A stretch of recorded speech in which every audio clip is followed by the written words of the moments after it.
안녕하세요. 저는 30대 남자입니다. 제가 과거에 정말 멋진 분들에게 참 감사한 도움을 받은 적이 있었거든요. 요즘 그때가 자주 생각이 나서 한번 사연을 보내봅니다. 다시 생각해도 감사한 분들, 아마 제가 죽을 때까지 잊을 수 없었던 그분들에게 충성하며 열심히 적어보겠습니다. 저희 아버지는 정말 멋진 분이십니다. 진짜 강하고 존경스러운 분이죠. 사실 저는 어머니가 안 계십니다. 저희 어머니는 제가 7살, 여동생이 4살 때 사고로 세상을 떠나셨습니다. 그때 동생이랑 제가 같은 어린이집에 다니고 있었습니다. 그런데 친구들은 다 부모님이 데리러 와서 집에 갔는데 저희 어머니만 데리러 안 오시더라고요. 한 번도 그랬던 적이 없었습니다. 친구들이 모두 떠나고 빈 교실에서 동생이랑 둘이 놀았습니다. 그런 날은 처음이라 그런지 잊혀지지가 않네요. 유현이랑 유정이 어머니가 오늘 많이 늦으시네. 우리 조금만 더 기다려보자. 하지만 조금이 아니었습니다. 선생님들도 모두 퇴근하시고 원장 선생님과 셋이 남아서 교실에 있었습니다. 그때가 밤 8시가 조금 안 되었을 때였나? 그쯤 되었을 겁니다. 어둑어둑 해질 때까지 어린이집에서 놀다니 신기해서 창밖을 보고 있었습니다. 그때 누군가 어린이집 문을 벌컥 열었습니다. 아버지였습니다. 이상하다. 아버지는 매일 9시에 퇴근하시는데 왜 벌써 오셨지? 그리고 왜 어머니가 안 오시고 아버지가 오신 거지? 그리고 왜 저렇게 울고 계시지? 땀과 눈물 범벅이 된 아버지의 모습을 보고 머릿속에 생각이 많아졌습니다. 저희는 곧장 택시를 타고 어딘가로 향했습니다. 걸어가면 15분이면 가는 집을 왜 비싼 택시를 타고 가는 걸까 궁금했습니다. 하지만 저희가 향한 곳은 집이 아니었습니다. 장례식장이었습니다. 어머니는 저와 동생을 데리러 오는 길에 사고가 난 것이었습니다. 공사장 근처를 지나다가 차마 말로 설명하기 힘든 끔찍한 사고를 당하셨습니다. 그 시절 저는 엉엉 울면서 생각했습니다. 공사장을 지나는 길은 지름길이긴 하지만 위험해서 어머니가 절대 가면 안 된다고 하셨습니다. 그래서 저희 셋은 매일 공사장 쪽 길이 아닌 조금 더 걸리더라도 안전한 길로 다녔습니다. 그런데 왜 어머니는 공사장 길로 가셨을까? 어머니가 가지 말라고 했으면서 왜 가서 사고를 당하신 걸까? 너무 슬펐습니다. 4살이었던 동생은 죽음을 알지 못해서 어머니가 돌아가시고 한동안은 어머니를 많이 찾았습니다. 왜 엄마가 집에 안 오냐며, 언제 오냐며, 어디 갔냐며, 울고불고 떼를 엄청 썼습니다. 그렇게 저와 동생, 그리고 아버지의 생활이 시작되었습니다. 돌이켜보면 아마 가장 힘든 건 아버지가 아니었을까 생각합니다. 두 분 대학생 때부터 만나셔서 정말 오랜 시간 함께 하셨거든요. 가장 사랑하는 여자를 하루아침에 떠나보냈던 아버지가 얼마나 슬프셨을지 가늠이 되지 않습니다. 그럼에도 불구하고 아버지는 저희에게 넘치는 애정을 주셨습니다. 원래도 저희를 잘 챙겨주시고 다정한 분이었긴 했지만 가정주부셨던 어머니가 주로 저희를 돌보니까 저희가 생활하는 전반적인 것들은 잘 모르셨거든요. 어린이집에서 무슨 요일에 체육복을 입어야 하는지, 학습지 선생님이 몇 분 동안 수업을 하고 가시는지 그런 것들이요. 어머니가 돌아가시고 아버지는 2달 동안 일을 나가지 않으셨습니다. 얘들아, 아빠는 이제 아빠이자 엄마야. 왜요? 엄마가 없으니까. 그러니까 세상에서 너희를 제일 잘 아는 사람은 아빠여야겠지. 아빠가 최선을 다할게. 아버지는 2달 동안 정말 저희를 위해서 최선을 다하셨습니다. 매일 아침 일어나서 아침밥을 차려주시고 어린이집에 데려다 주시고 그때 제가 초등학교 입학을 앞두고 있었는데 같이 백화점에 가서 가방과 신발을 사고 동생이 감기에 걸렸을 때 병원도 가셨습니다. 엄마가 그러셨던 것처럼요. 뭔가 다급하고 우당탕탕한 하루들의 연속이었지만 아버지가 저희를 사랑하고 계시는 게 너무 잘 느껴져서 참 좋았습니다. 2달 뒤 아버지가 다시 일을 시작하셨고 그때부터는 고모가 아버지를 도와서 저희를 돌봐주셨습니다. 그때 고모가 결혼하신 지 1년도 안 된 신혼이셨습니다. 저희 집 근처에 살고 계셨고요. 고모와 고모부는 옷가게를 운영하고 계셨었는데 저희 사정이 안 좋으니까 가게에서 일하시다가 중간중간 저희를 봐주러 오셨습니다. 저는 초등학생이니 더 이상 손이 많이 안 가서 괜찮았지만 동생은 한창 손이 많이 가는 5살이었습니다. 고모는 항상 4시쯤 동생을 어린이집에서 데리고 집에 오셨습니다. 그리고 빨래를 한 차례 돌리고 저녁밥을 차려주셨죠. 유현이, 유정이, 돈가스 좋아하지? 고모가 오늘 돈가스 만들어 왔어. 고기 사서 일일이 다 망치로 두드려서 만든 거다. 어때? 맛있겠지? 너희 아빠도 돈가스 엄청 좋아하는데 어릴 때 맨날 고모 거 뺏어 먹었었다니까. 고모는 엄청 밝고 통통 튀는 분이셨습니다. 항상 에너지가 넘치고 흥이 많으신 분이셨죠. 그래서 고모가 어머니 장례식장에서 목 놓아 우는 걸 보고 저는 더욱 충격을 받았었습니다. 아버지랑 어머니랑 오래 연애를 했던 만큼 가족끼리도 두 분이 결혼하시기 전부터 아는 사이였다고 하더라고요. 특히 고모는 저희 어머니를 너무 좋아해서 매일 언니 언니 하면서 따라다녔다고 했습니다. 그래서 고모는 자신의 자녀 계획까지 미루면서 저희를 돌봐주셨던 거였습니다. 이건 정말 두고두고 고모와 고모부에게 감사하게 생각하고 있습니다.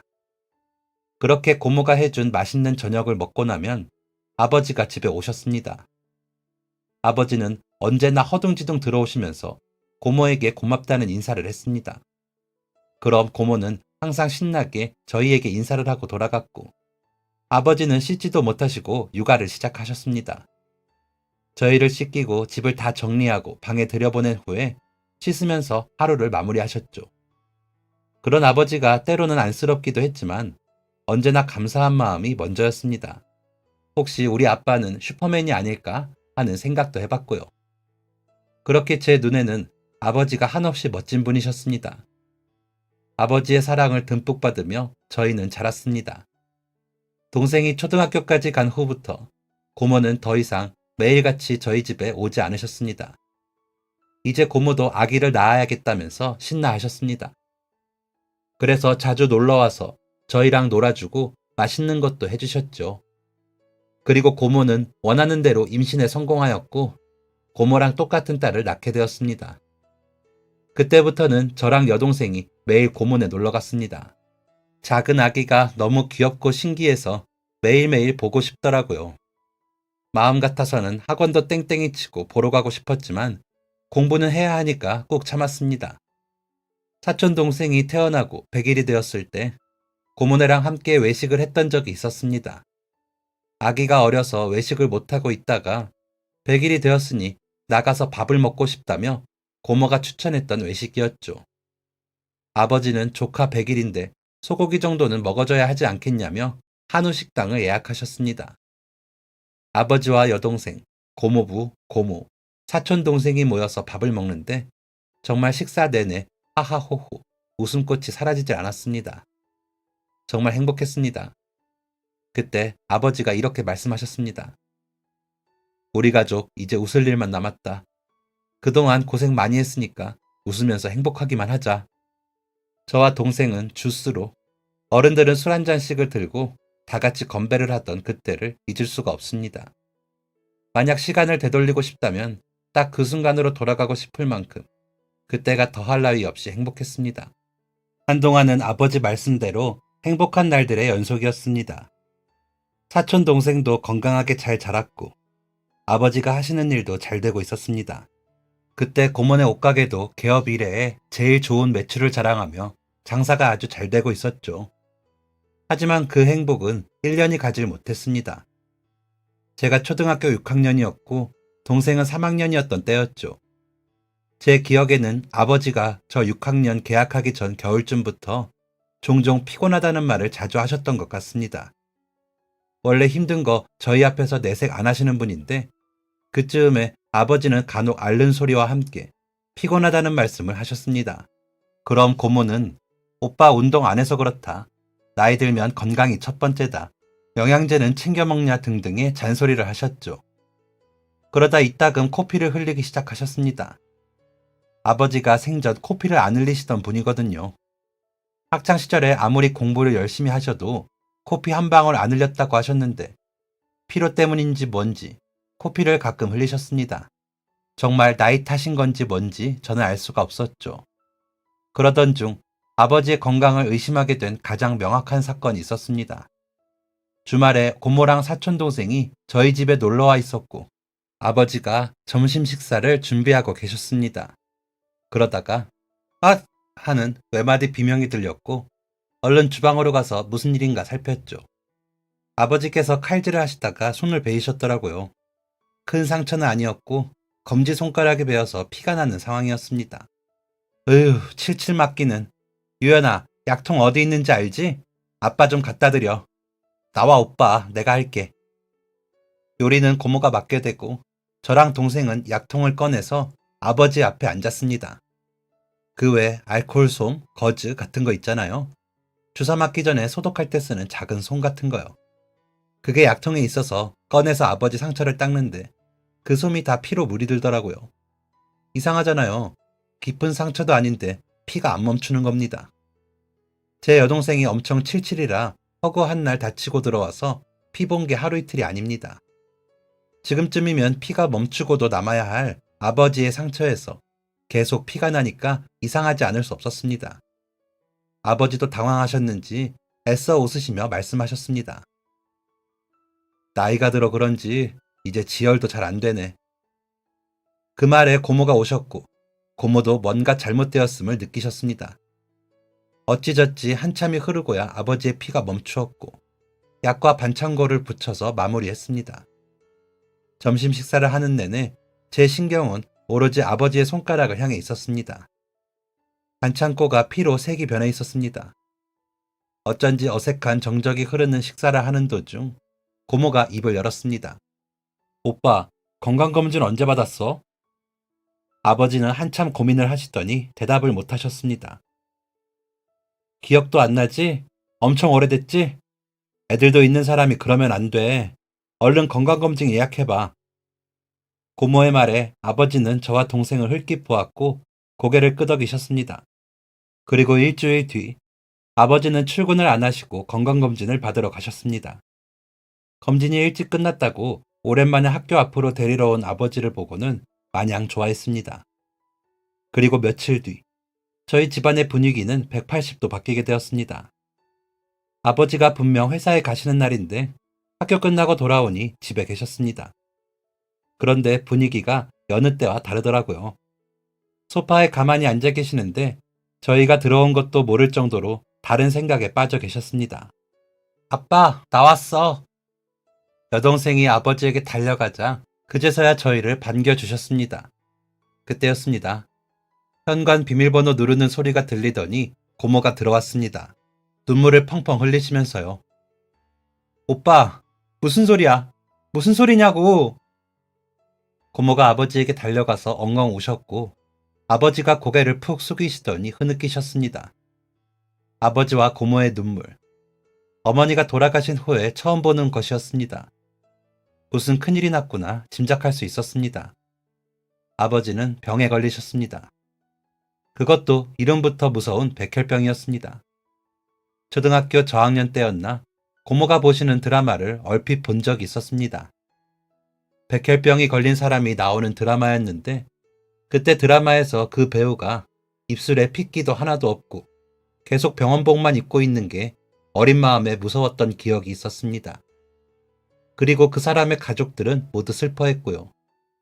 그때 막연하게 백혈병은 정말 무서운 병이라는 것을 알 수 있었습니다. 그리고 점점 커가면서 학교에서도 보건 선생님한테 질병에 대한 수업을 듣고 친구들과 지식도 공유하니까 백혈병은 완치되기도 힘들고 일상생활도 조심해야 하는 아주 무서운 병이라는 것을 알고 있었죠. 그래서 아버지가 백혈병이라는 이야기를 들었을 때 아버지가 정말 잘못되는 건가 하는 생각부터 들었습니다. 너무 무서운 마음에 심장이 쿵쾅거려서 동생을 꼭 껴안고만 있었습니다. 백혈병이라는 것도 무서운데 급성 백혈병이라고 하니 더욱 무서웠습니다. 그 뜻이 뭔지는 정확하게 몰랐지만 그냥 무서웠습니다.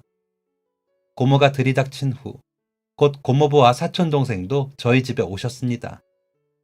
평일 낮에 고모와 고모부가 함께 가게를 비우고 오는 일은 거의 없던 일이었습니다. 저와 동생들은 제 방에 있었고 어른들은 거실에서 대화를 나누셨습니다. 낮고 작은 소리들만 오갔습니다.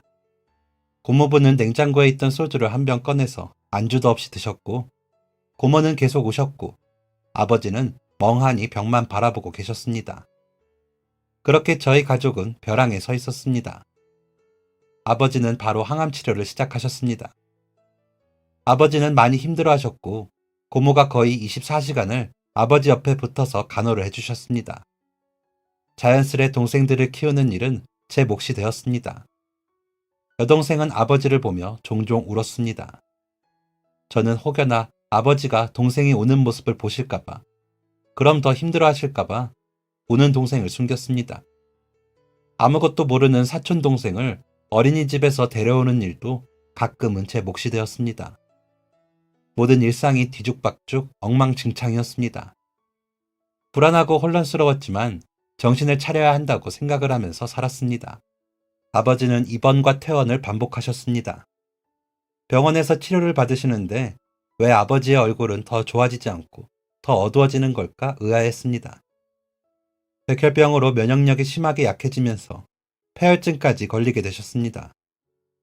아버지의 입원 기간이 길어질수록 더욱 무서움을 느꼈죠. 급기야 아버지는 수혈을 받아야 하는 상황까지 닥치게 되었습니다.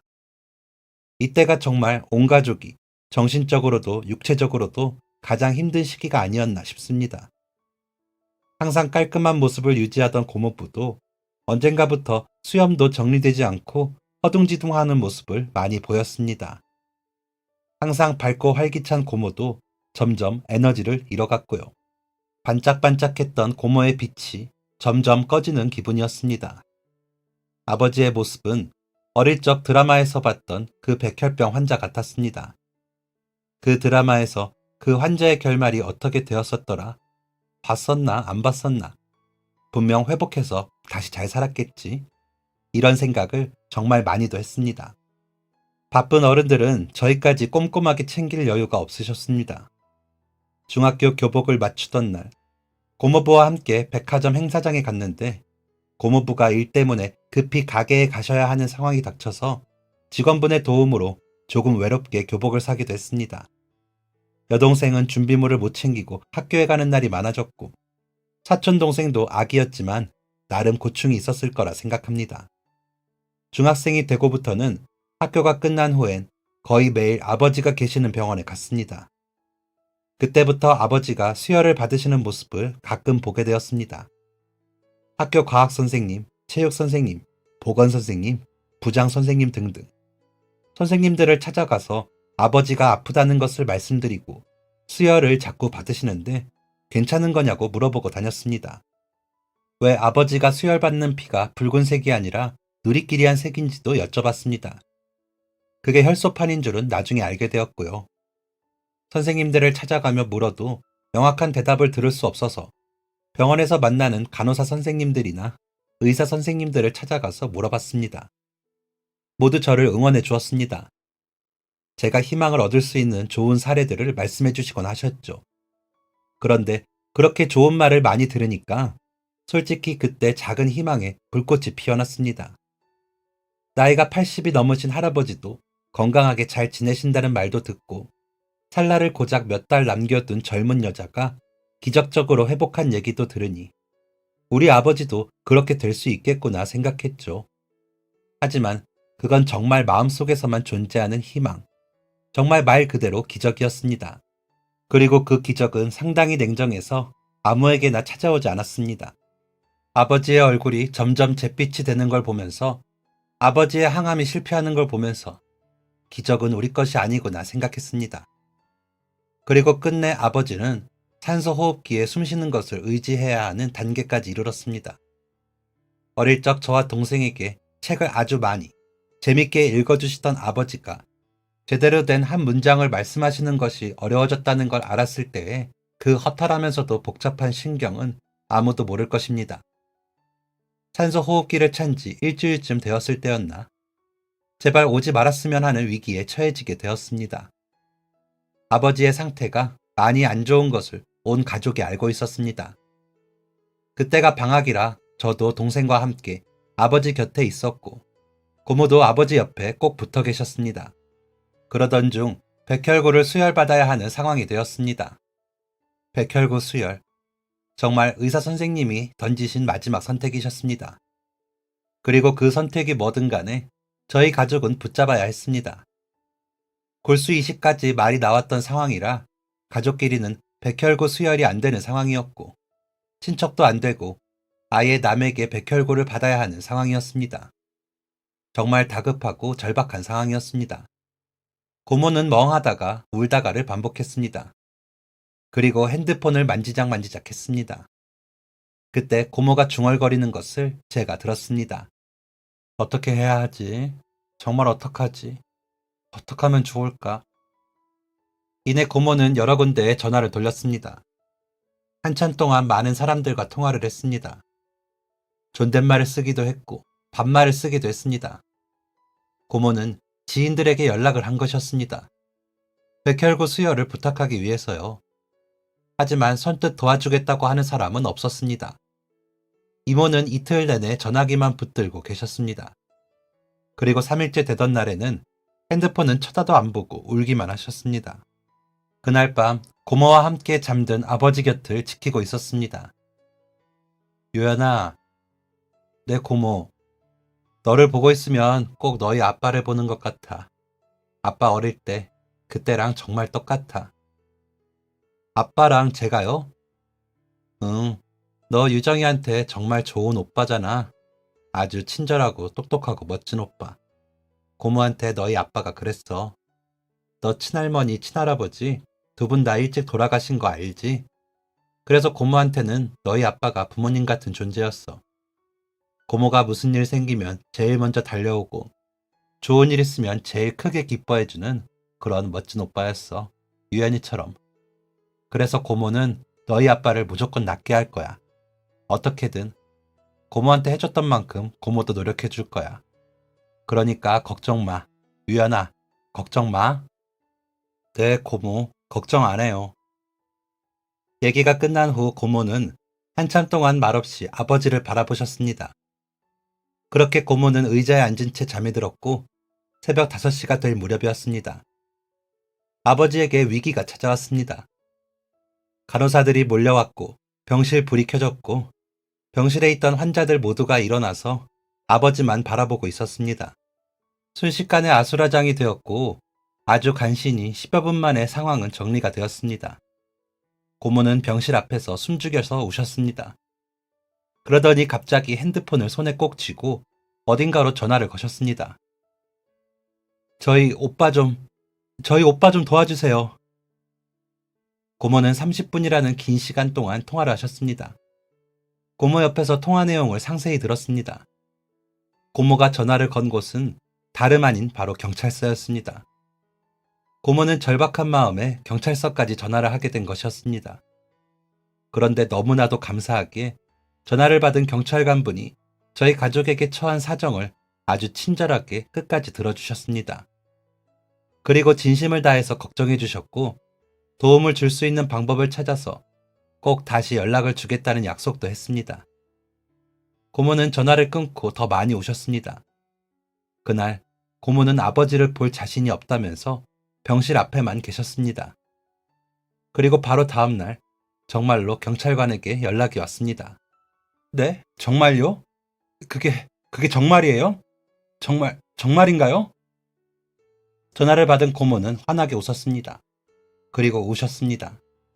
하지만 그때 고모의 눈물은 이전까지와는 다른 감동 또는 기쁨의 눈물이었습니다. 고모가 전화를 끊고 그날 오후에 경찰관 3분이 저희를 찾아왔습니다. 그 모습이 어찌나 멋있고 빛이 났는지 모릅니다. 3분은 저희 아버지에게 백혈구 수혈을 해주기 위해서 자발적으로 나선 분들이셨습니다. 아버지와 혈액형이 똑같은 3분은 병원에서 직접 검사를 받아서 아버지에게 수혈이 가능한지 확인하셨습니다. 그리고 그중 한 분이 저희 아버지에게 백혈구 수혈이 가능하다고 확인이 되었고 그 경찰관분은 이런 말씀을 하셨습니다. 제가 수혈이 가능해서 다행이에요. 정말 잘 됐어요. 고모는 펑펑 우셨습니다. 저는 생각했습니다. 어쩌면 기적이 우리에게 찾아올 수도 있겠다는 생각이요. 경찰관분은 저희 아버지에게 백혈구를 수혈해 주셨습니다. 아무것도 모르는 정말 생판남입니다.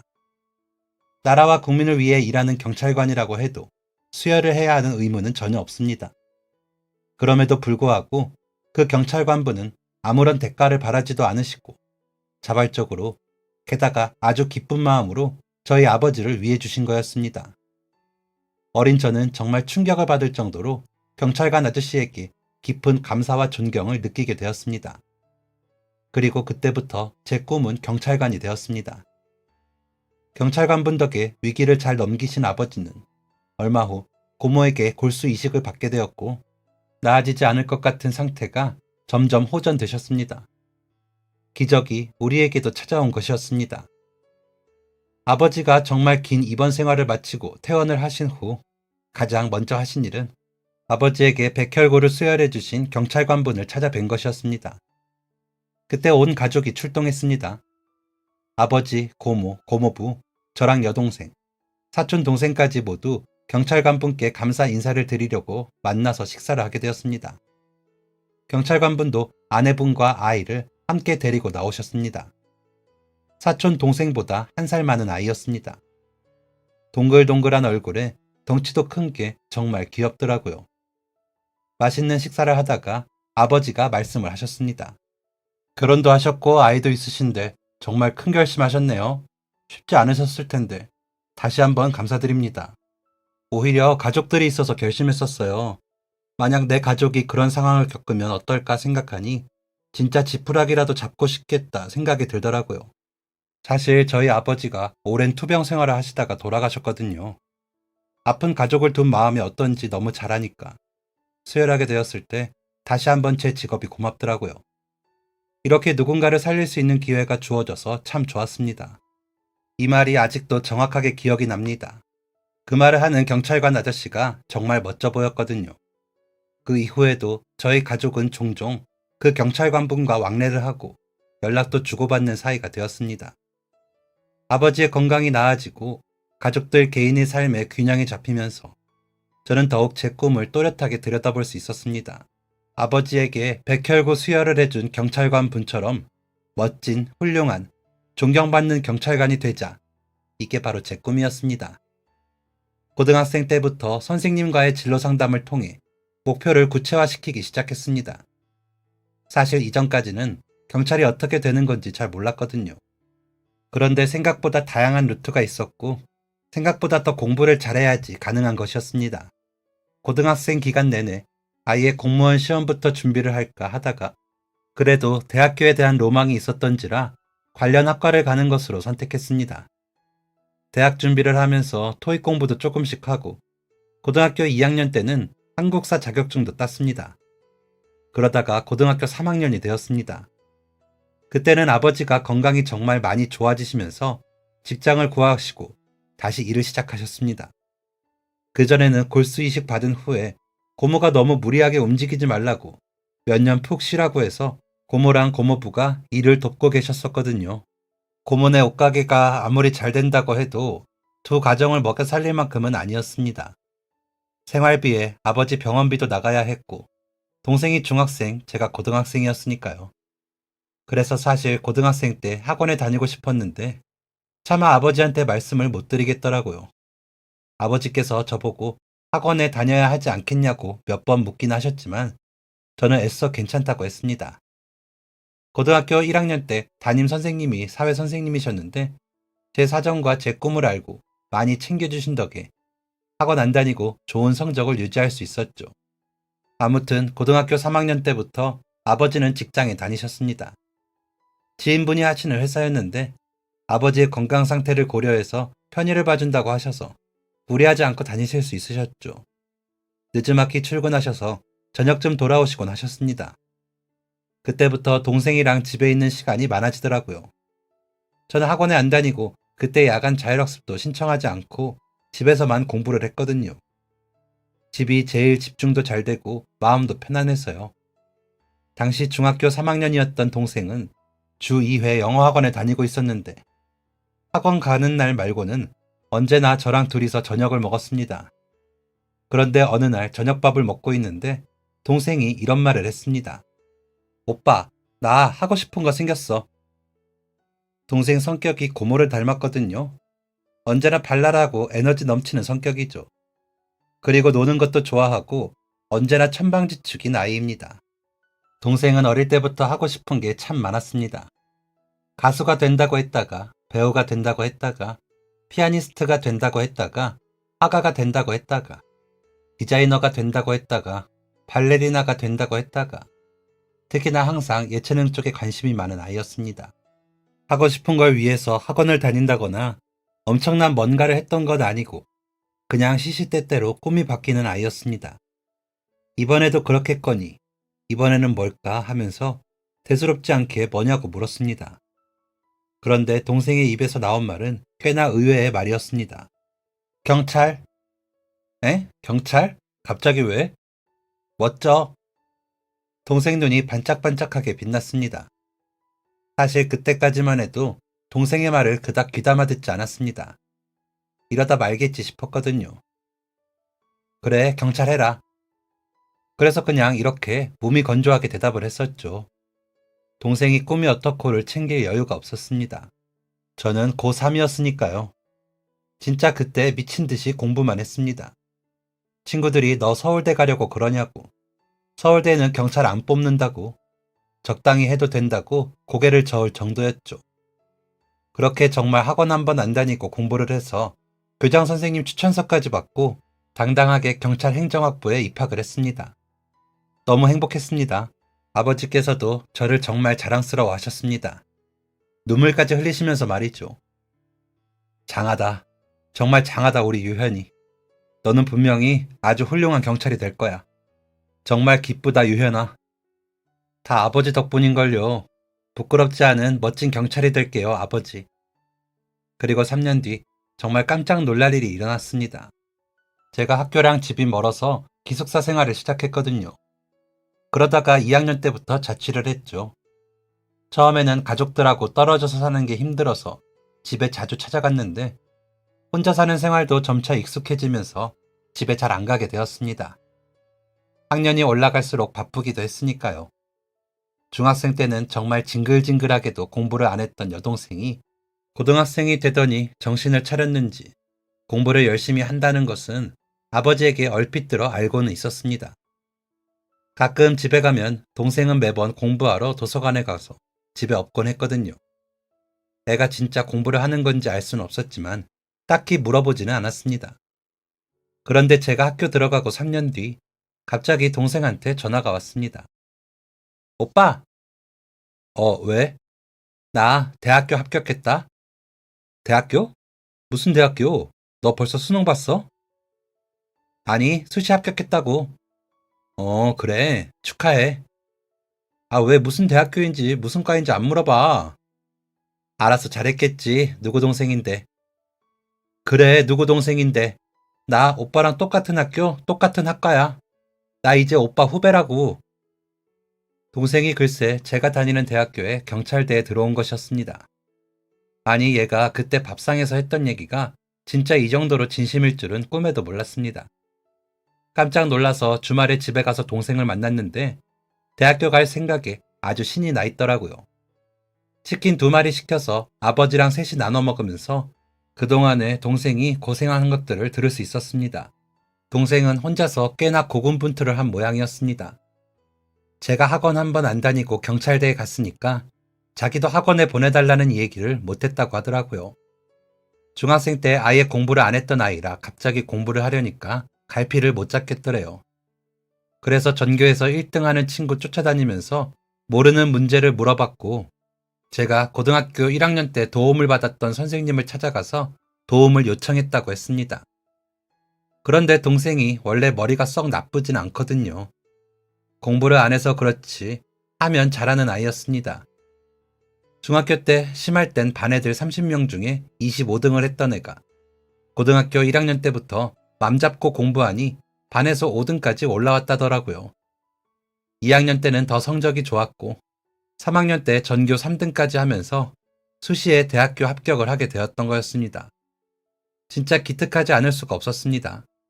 아버지가 어떻게 두 자식 다 경찰이 될 수 있냐며 너무 장하다면서 이런 날엔 맥주를 마셔야 마땅하지만 그럴 수는 없다며 콜라를 벌컥벌컥 들이키시던 그날이 참 뜻깊었습니다. 동생과 저는 학교에서도 유명한 남매가 되었습니다. 형제끼리 같이 경찰대에 다니는 경우는 처음 본다며 교수님들도 신기해 하셨거든요.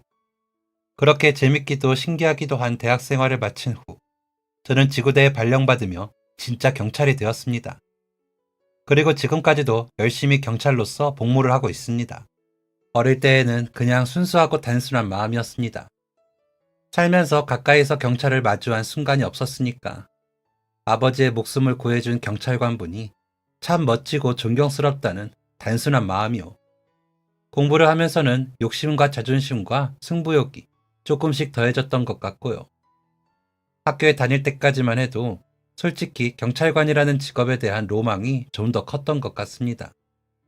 그러다가 복무를 시작하면서 마냥 순수하게 바라볼 일이 아니구나 라는 것을 깨닫게 되었죠.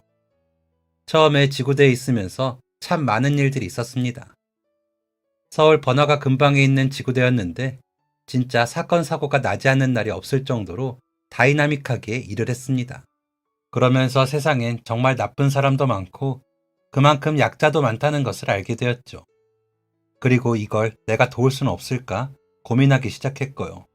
사실 처음에 경찰이 되기로 마음 먹었을 때는 봉사를 한다거나 제가 개별적으로 누군가를 도울 거라는 생각은 안 해봤습니다.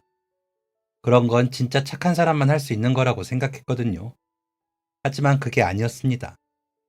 마음만 먹으면 누구나 할 수 있는 것이 봉사더라고요. 그래서 저는 마음먹기로 결심했고 복무 시작하고 3년쯤 되었을 때부터였나 시간이 될 때마다 봉사를 하러 다니기 시작했습니다. 사회적 약자 계층을 찾아서 제 힘을 보태게 되었죠. 생각보다 사회적으로 소외된 사람들이 너무 많아서 놀라긴 했지만 그럴수록 제가 더 마음을 단단히 먹어야겠다고 생각했습니다. 이런 마음이 하나 둘 모여서 그들에게 힘이 되어줄 테니까요. 때로는 곤란하고 힘든 일들도 있었지만 행복한 일들도 많았습니다. 사람들이 변해가는 모습을 보거나 제 도움의 결과가 눈으로 또렷하게 보여질 때에는 이제까지와는 다른 성취감과 뿌듯함이 느껴졌죠. 그리고 봉사를 하면서 지금의 아내도 만나게 되었습니다. 무료 급식소 봉사를 했을 때였는데 제 또래의 젊은 여성이 어르신들 한 분 한 분 정성을 다해 부축하는 모습을 보고 반해버렸죠. 그래서 언제 봉사 또 나오시냐고 물으면서 가까워졌고 알고 보니 아내는 간호사였습니다. 대학병원에서 일하면서 정말 이게 가능한가 싶을 정도로 살인적인 스케줄을 소화하면서도 틈이 나면 봉사를 다니는 아내가 진짜 존경스러웠습니다. 봉사를 빌미로 저는 더욱 아내와 가까워지려 노력했고 그 결과 결혼까지 꼴이나게 된 거죠. 그리고 지금은 아내와 여동생과 함께 봉사를 다니고 있습니다. 최근에 알게 된 한 보육원이 있는데 봉사자들의 손길이 많이 필요한 곳이더라고요. 세상에 이렇게 혼자가 된 아이들이 많다는 사실에 마음이 많이 안 좋기도 했고 한부모 가정에서 자란 저랑 여동생이라서 더욱 마음이 쓰여서 주기적으로 방문을 하고 있습니다. 아내는 대학병원 소아과에서 일했던 아이를 정말 사랑하는 사람입니다. 그래서 보육원에 봉사를 다녀오는 날이면 아직은 조금 마음이 힘든 것 같지만 아이들이 변화하는 모습을 보면서 점차 괜찮아질 거라고 믿습니다. 여동생하고 쉬는 날이 겹쳤던 날, 여동생이 한번 저 따라서 봉사 나갔다가 그 이후로 계속 혼자서도 나가더라고요. 가끔 간식도 듬뿍 사가는 거 보니 역시 제 동생이 맞나 봅니다. 아버지에게도 좋은 소식이 있습니다. 개인 사업을 시작하게 되셨습니다. 하시는 일이 워낙 전문직이기도 하고 팀워크보다는 개인 역량이 중요한 일이시거든요. 친구분 회사에서 오래 일하시다가 이번에 퇴사를 하시고 집에서 개인 사업으로 운영하고 계십니다. 집에서 일하니까 훨씬 편하다며 좋아하시던데 좋은 소식이 많이 들려오면 좋겠네요. 그리고 최근에 또 재밌는 소식을 듣게 되었습니다. 저한테 사촌 동생이 한 명 있잖아요. 고모의 자식이요. 꼬물꼬물거리던 모습이 아직도 기억이 나는데 요즘 공무원 시험 준비하고 있다고 하더라고요. 미술 전공했던 아이라 당연히 그쪽으로 갈 줄 알았는데 대학교 생활하는 내내 적성이랑 안 맞는 것 같다고 하더니 몇 달 전부터 공무원 시험 준비 중이라는 소식을 들었습니다. 그런데 그게 무슨 공무원이냐면 바로 경찰 공무원 시험이라고 하더라고요. 참 재미있지 않나요? 고모께서 줄줄이 경찰들만 되는 집안이냐며 어떻게 꿈도 다 똑같이 꾸냐며 신기해 하셨습니다. 사촌 동생까지 정말 경찰이 된다면 진짜 재미있겠네요. 저는 제 꿈도 이뤘고 지금 생활에도 아주 만족하면서 살고 있습니다. 바라는 것이 있다면 그저 우리 가족 건강하기만 하면 좋겠습니다. 누구 하나 아프면 그 사람만 아픈 게 아니고 다른 사람들 마음까지 찢어지니까요. 모든 생활이 무너지고 피폐해지니까요. 그저 우리 가족들 아픈 일 없이 지금처럼 행복하기를 소원하고 앞으로도 도움이 필요한 많은 사람들에게 제가 도움이 될 수 있기를 바라며 열심히 나라와 국민을 지키겠습니다. 지금까지 사연 들어주셔서 감사합니다. 사연이 재밌으셨다면 구독과 좋아요를 눌러주세요. 감사합니다. 안녕히 계세요.